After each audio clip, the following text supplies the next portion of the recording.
The Jerusalem Post just revealed the scale of the cyber attack that Iran conducted simultaneously with the attack, the retaliatory attack against Israel following Israel's bombing of the Iranian consulate in Syria.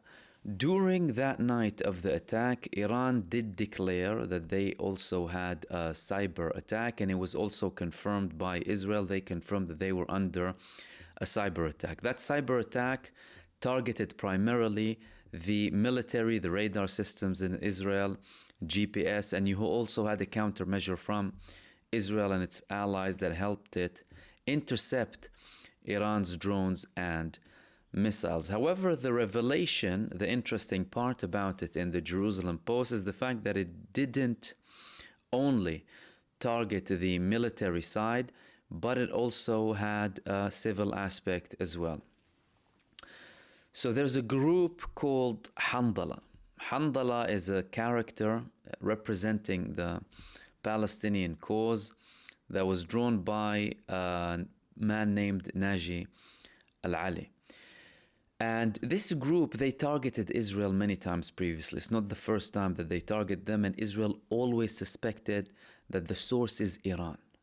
None else than Iran. The fact that it came simultaneously with the drone attack and with the missiles attack, it clearly signaled that Iran is the source. So obviously when it comes to the GPS and the military side of things, they tried to hinder as much as possible the systems that were intercepting or were about to intercept the drones and missiles. But according to this report, they also sent messages to 500,000 Israelis.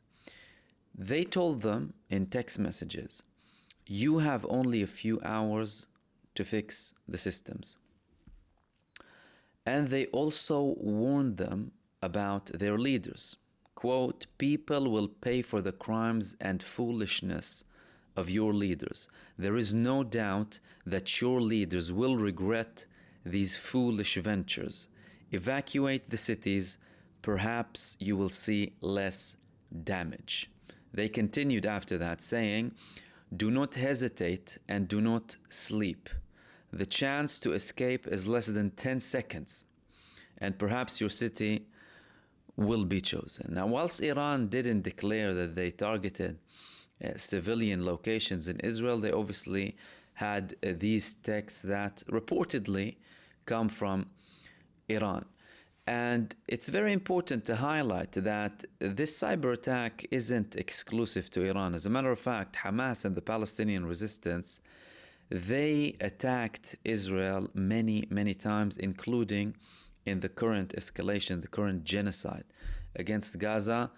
And at one point, they even had images of Abu Ubaidah, who's the spokesperson for Al-Qassam Brigades, the armed wing of Hamas, on live Israeli television. They also sent messages to the Israeli population through texts and online and in other locations as well.